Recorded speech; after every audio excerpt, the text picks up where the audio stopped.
Richard Southern joins us now from the 680 News Business Center. Hi, Richard. Good to see you. Good to see you, too. Listen, according to some new numbers from StatsCan, our economy shrank in October. Tell us more about that. Yeah, not good news, obviously. In October, we shrank 0.1%, so a very small contraction, but nevertheless a contraction, and the first contraction we've seen since February.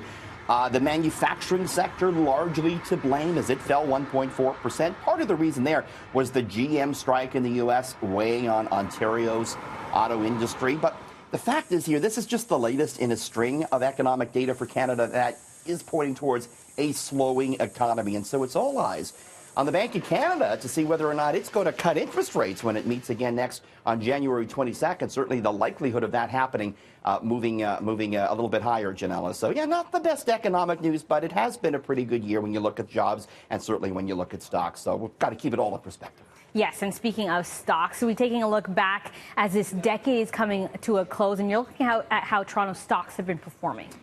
Yeah, how did we do on Bay Street over the past 10 years?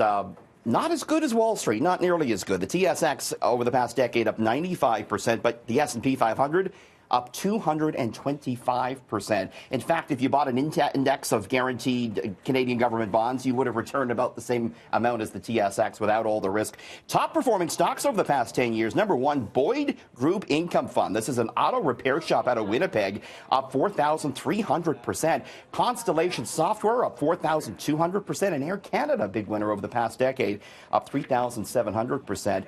You know, as for why Bay Street didn't do as well as Wall Street, you got to look at the resource sectors, the energy stocks, and some of the mining stocks really lagged over the past 10 years, Janella.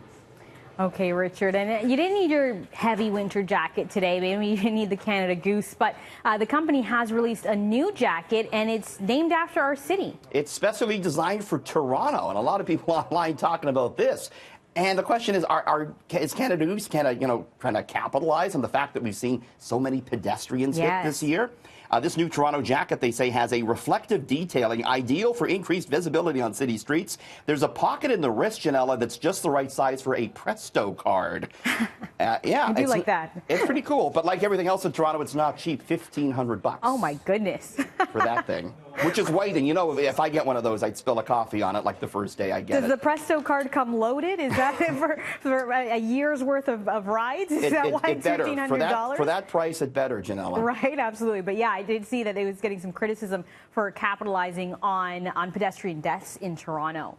Perhaps so. Okay, before we go, let's take a quick look at the gas prices and some of the other stories that we'll talk about next hour. No change for gas tonight, and coming up at just after 6:30, we're looking at a catastrophe at the box office. What went wrong with the Cats movie that has everyone talking, Janella? All right, can't wait, Richard. We'll talk then. Thanks.